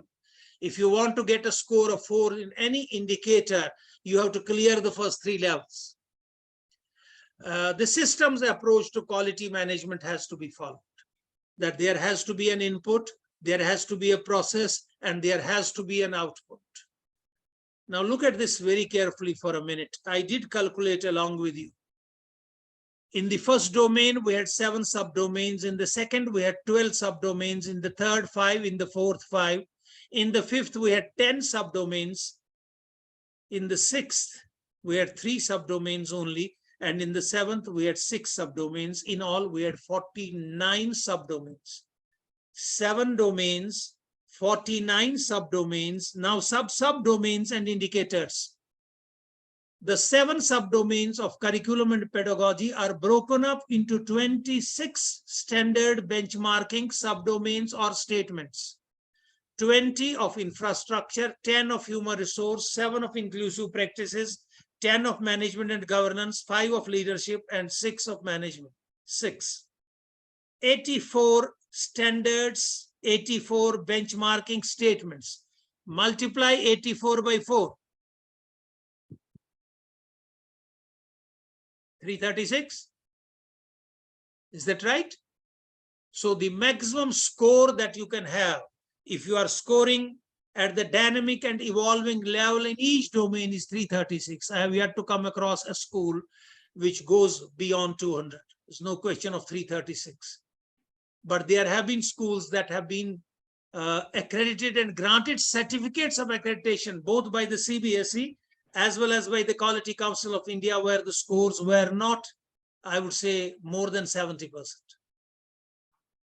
They saw that there were certain areas on which, but they were convinced that the school was working. The school was improving itself. I want you to read them.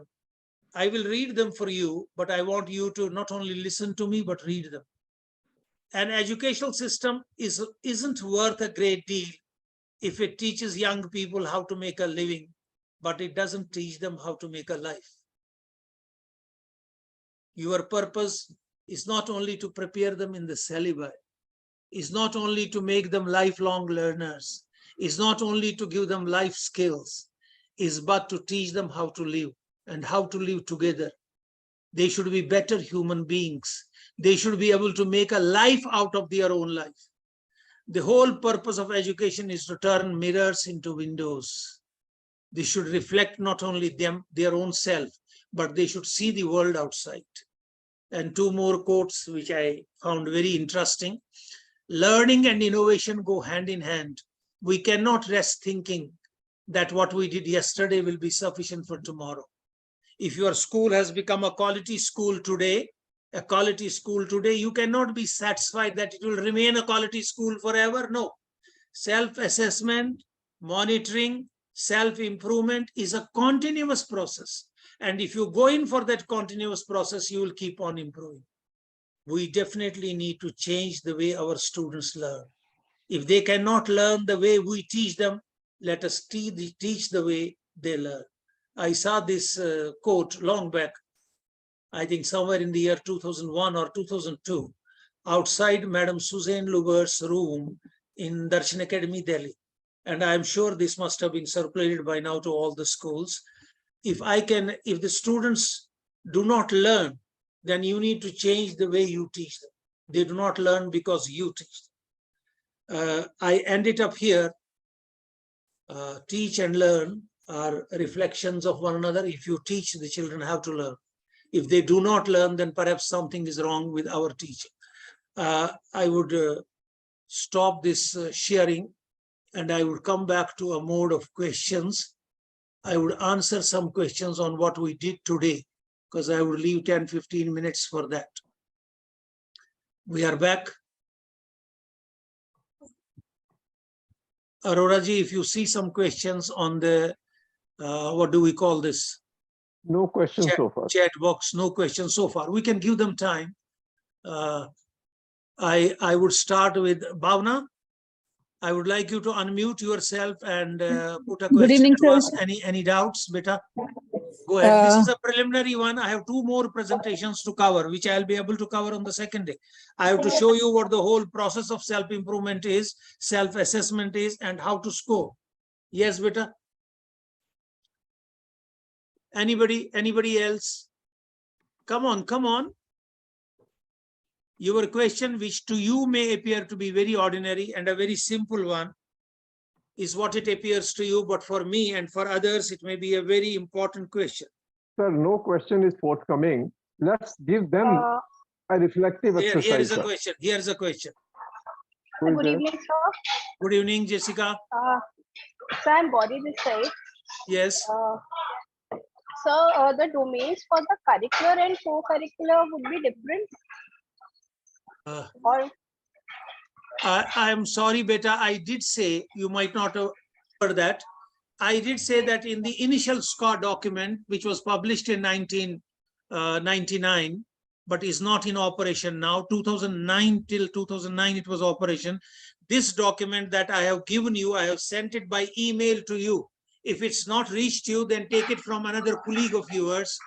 Sure, sir. This document has changed slightly because of the National Policy of Education deciding that there will be no silos between curricular and co-curricular, between humanities and sciences, between soft science and hard science. They also decided they had initially a scholastic area and a co-scholastic area.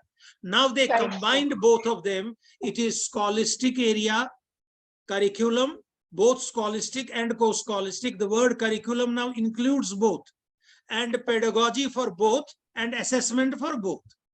So that's Thank why you, the sir. weightage has gone to 40%. Thank you, sir. Another question. No worry, beta. I am pleased you asked me. Come on, somebody. Good evening, sir. Yes, beta.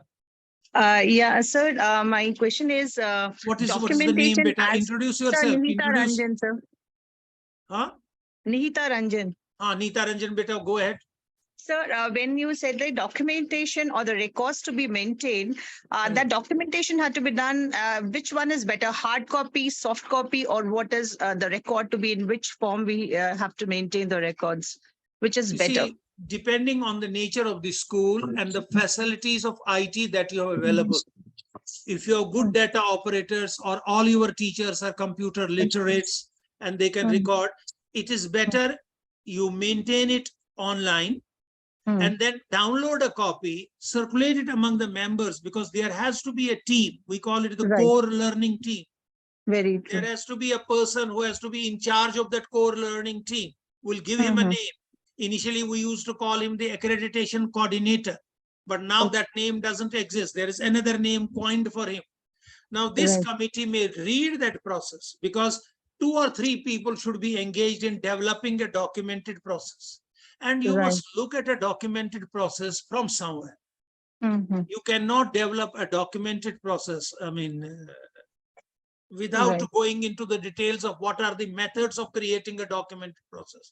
Right. A documented process, I said, will have 3 things. It will have the name of the process at the top. Yes. It will have then the objective of that process. Why Right. are we making this process? Why do we have this process? It will have the logical steps to be followed. It will have a mechanism of monitoring that process and how to improve upon that process.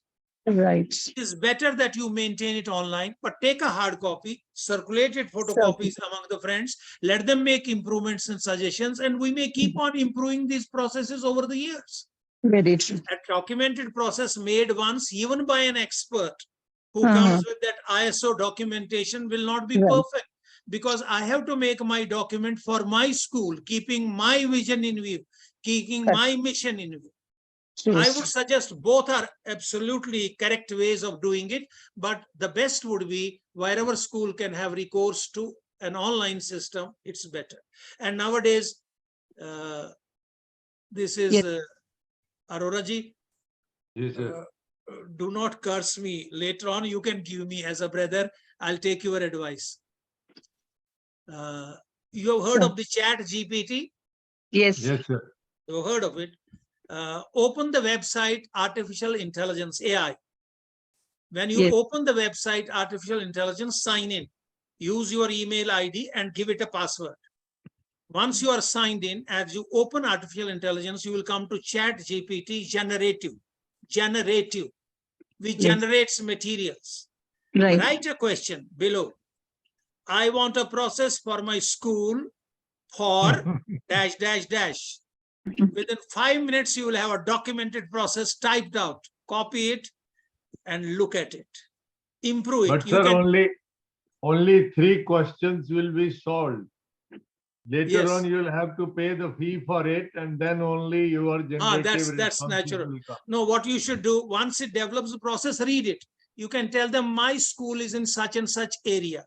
Then I want it to be made as brief as possible.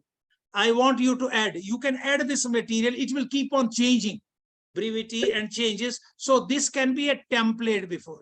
My purpose is not you copy it. My purpose is that you have a template available with you and this document becomes readily available. And it's not important that at the very inception, you start documenting everything.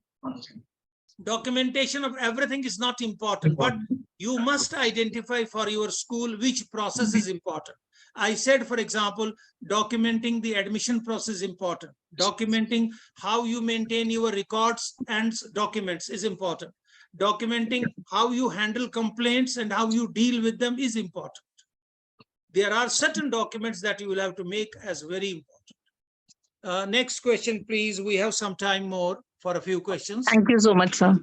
Thank you, Vita. So, Deena Bharadwaj from Dakshin Academy. I didn't hear you. I didn't hear you, Bitya. Sir, my name is Deena Bharadwaj from DA Meerut, Dakshin Academy Meerut. I want Yes, to ask some questions, sir. Yes, Vita. Sir, as you have mentioned about the canteen in the school, and it is not required in residential schools, but is it compulsory it should be in the day school? It is mandatory. If you want to have it, it's better that it should be there. But if the school, as a policy, decides not to have a canteen, they may not have it. Okay, sir. Because I mean, from the last Sqaaf, 3 Suniya, years, the we are not Sqaaf or the national policy. The Sqaaf is a document for assessing our own processes. It's not a mandatory document as per the NEP. The NEP policy is a statutory document. We have to follow it in letter and separate. The Sqaaf is a document which gives us a general framework. Within our own mission, within our own objectives, we can work. So if a school feels that they do not want to have a canteen because it's a source of nuisance, don't have it, please. But generally, thank you so much, sir. Keeping at the requirements of the school and children in view, it is better to have a canteen. It's better to have a canteen. I would advise that way. But depending upon your own facilities, your requirements, there may be schools that may not have a place to create a canteen. Or the canteen may become a source of birthday bumps. It may become a problem of pouring cold drinks on one another and thereby leading to issues like that. So initially you may not have it. It's only when the children, they grow up in their value systems, they understand what life is, they understand what school is, and that culture is created, you may set up a canteen for them, which can be managed.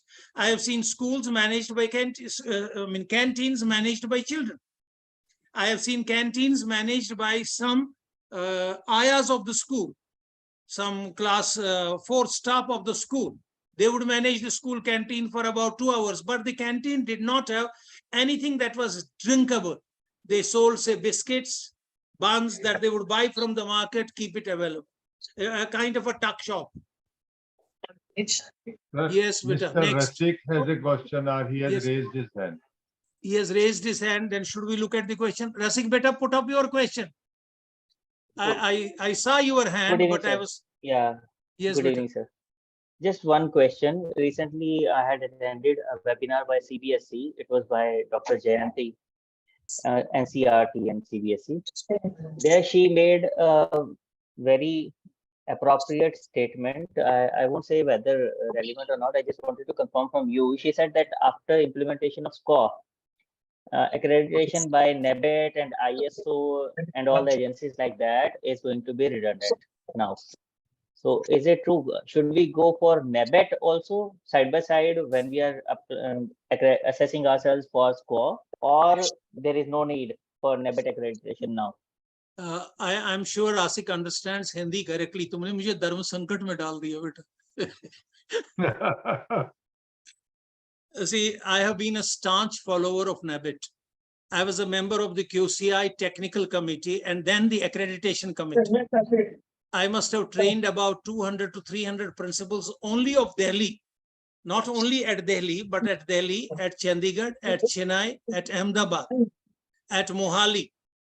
these places we conducted workshops on our standard, requesting principals that they must go for accreditation. That time CBSE was not thinking of quality in education because quality was not a focus area. And then suddenly the CBSE and NABET came together.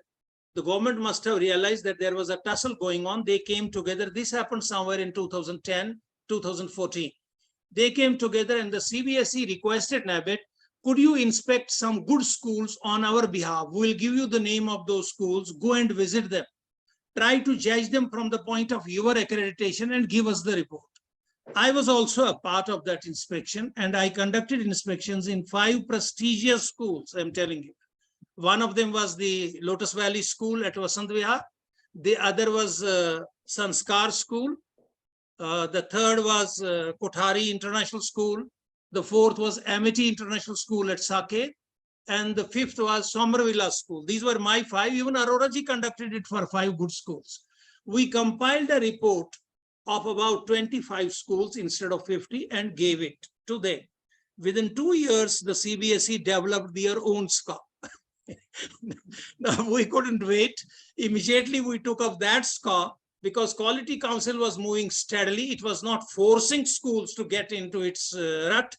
It was telling schools that if you want to be accredited, come and get accredited, although it had made it mandatory for all industries, mandatory for all hospitals, mandatory for all laboratories, mandatory for all environmental organizations, but it had not made it mandatory, neither could it. It could be done only through law. So the CBSE came through Sqaaf, and we started working on these programs, and we taught the children, taught the principals as how to develop accreditation through Sqaaf, right? The CBSE collected fees from about 1,000 schools, predominantly in Chennai, Coimbatore, and Hyderabad. Because these 3 places, when we conducted the workshops, even in Delhi, people paid this money, but then, oh, thande baste mein pad gaya. You can understand the idiom. And then the CBSE said, because we do not have, or whatever were the reasons, they decided to conduct an online test to create a team of assessors. This online test was given by Professor Andu also, Dr. Arora also, Dr. Avtar Singh also. We have another colleague who is a principal, has retired as a principal of Swaiman Singh, Neeraji Mathur. 4 of us appeared on the same day in this online test, which was for about 3 hours. We had to answer certain questions about Sqaaf, about accreditation, and then finally, even a small project. And we were informed via mail that we had cleared the test and we were assessors. But the CBSE had put this whole accreditation scheme into Thandabasta. Why? Because the government, as was told to us, we do not know, there is no authentication, as was told to us, wanted the CBSE to focus on areas for which it was meant. The government said, my dear friend, you are meant for affiliation, you are meant for certification, you are meant for conduct of examination. Stop publishing books, give it to NCERT. Stop talking of accreditation, give it to somebody else. But now with the national policy of education having come out and quality being one of the main pillars, see, affordability, accessibility, accountability, equity, equality, and quality. If NEP can be distinguished from other policies, the main focus is on quality. The CBSE has very cleverly gone very mild in its approach. Very mildly, they said, you self-assess yourself, upload that on the website. When you apply for affiliation, we will see that you uploaded it. If you are applying for recognition or affiliation or extension of affiliation, you will have to do it every year. So they want us to start this quality journey. Once we start this quality journey, as per the NEP document, it says accreditation of every school will be obligatory.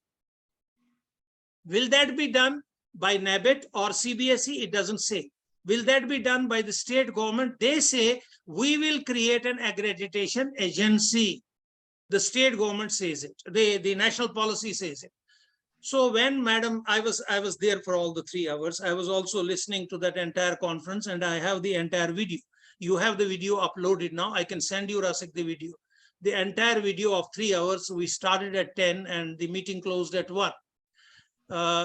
She did mention that if you start on this quality journey through Sqaaf, by going for the self-assessment and continual improvement, you do not need to go for accreditations at all. She was right. Because once you are conscious of your own quality journey, you are on that quality journey, why do you need accreditation? But if you want to write on the name of your school that you are accredited by CBSE, like you say, those schools that are not affiliated to the CBSE, they write as per CBSE pattern. It helps them in garnering students from the community. Similarly, when you put up your CBSE affiliation number on the board, it helps you in admissions. Now, you may like that you would like to write by QCI, by CBSE, it doesn't matter at all. Now, even the ISO has come with a standard in education. It's known as ISO education. So ISO standard or any standard through whichever means you want to get accredited, you can, depending upon your own resources. But I would personally say, wait for Sqaaf, implement Sqaaf, implement this. It will take you at least 3 to 4 years to come to a level like 3, not even 4, touch even 4. You will start documenting, you will start preparing procedures, you will start implementing them, you will start getting into the shape of a quality school. When you do that, then take a decision. Perhaps the government by then will have taken a decision that we have constituted the accreditation committee, like the National Testing Service Agency or National Testing Agency. They will have created the National Accreditation Committee, which may be a body comprising of some individuals of both the CBSE and the QCI that will grant accreditation. Accreditation is a certification. It's a certificate that you are really a quality institution and moving in the direction of quality, and it's not valid for more than 3 years. Every accreditation is valid only for a period of 3 years. Even if you go for a quality council certificate, it will automatically, not be valid after a period of 3 years. So I would advise you, she was right, follow the Sqaaf. Don't go for NABIT. There is no need to go for NABIT for the time being. If Sqaaf becomes implementable, NABIT is automatically done. And here, Asik Beta, I would tell you something. I was doing a workshop in Delhi. We were all together. It was for the principals, which we conduct every 3 months or 4 months. We do it in June, September, and December. I had invited the Secretary General those days of Quality Council. His name is sir, why did I forget the name? Mr. Gyani. Professor Gyani. Girdhar Gyani, Dr. Girdhar Gyani, the only single individual in India who has a PhD on accreditation. Now, he was the secretary of the Quality Council, and I requested him that he could come for the valedictory address. He saw what I was doing, and he wanted to look at the process of that. He discussed it with me individually, and then he said, there was a question from a principal. Sir, how do we become accredited? Now look at the answer of the gentleman. He said, my dear friend, follow all the statutory regulations. Follow all the affiliation rules. There is nothing more to be done for accreditation. I have never seen a simpler answer than that. If a school follows all the rules meticulously and is always conscious of its improvement journey, then accreditation is a byproduct. It will come automatically. So start working on Sqaaf, upload your self-assessment, note down your area and have a plan of self-improvement in front of you. Start working on that improvement as a collaborative team. You will automatically be accredited. You don't need anybody's accreditation. Last question, because there is somebody who has Sir, raised. Vandana Sharma. Vandana Madam Sharma has raised her Sharma hand. has raised Vandana her Beta, I am hand. waiting for you. That will be the last question I'll take. Yeah, yes, sir. Sir, my last question to you is, sir, in self-assessment process, while we are rating from on this levels 1, 2, 3, 4, for a particular school which is in the initial stage, has just opened 2 years back. Right. What do you feel, sir? 8 months of time or maybe a year it takes, to rise from one level to another. But internally, I say how this process can be, how I can channelize it in a, reflections can happen in much effective way. Should it be in 2 months, quarterly, so that I move on to the next level with my complete team? Some framework of time also internally for principals also. Give me a minute. Give me a minute. I am looking at a page from the book. I am reading something about transportation in a school for you. Okay. The school provides transport as per mandated norms. Does every school do it? The school extends transport facilities to those areas which are within the prescribed norms, where setting up of a new school is not feasible, where there is no state scheme for supporting transportability. School has well-trained and reliable drivers, conductors, and escorts who are appointed after verification. Now, this is stage one. I think even a school beginning itself, I'm looking at one of the indicators in one of the subdomains of a particular domain. I hope you understand me better. Yeah, I got it. Every domain has certain subdomains. The subdomain has subdomain. The subdomain has an indicator.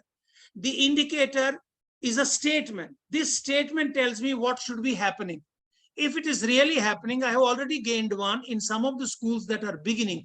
They have started these practices and they are regularly improving them. So they may be at 1 or 2, and in some indicators, they may be at even 3. I hope you understand me. I got it. Takes normally, once you start documenting the process, once every teacher gets to know about the vision and the mission, every teacher knows what my role and responsibility is, the governance system becomes pedagogical, transformative, the leadership becomes more active in terms of its administration and instruction, then automatically the school will start moving. It depends upon the initiative of the teachers as a group, the leader and the management all together. If they are involved, within a year, they should move from one level to another. And if they are not involved, even if after 10 years, they will be still at level 1. Thank you, sir. Thank So you. just to add on to what you said, sir, to answer Vandana Sharma's yes, question. yes, beta, yes, Malati. Yeah.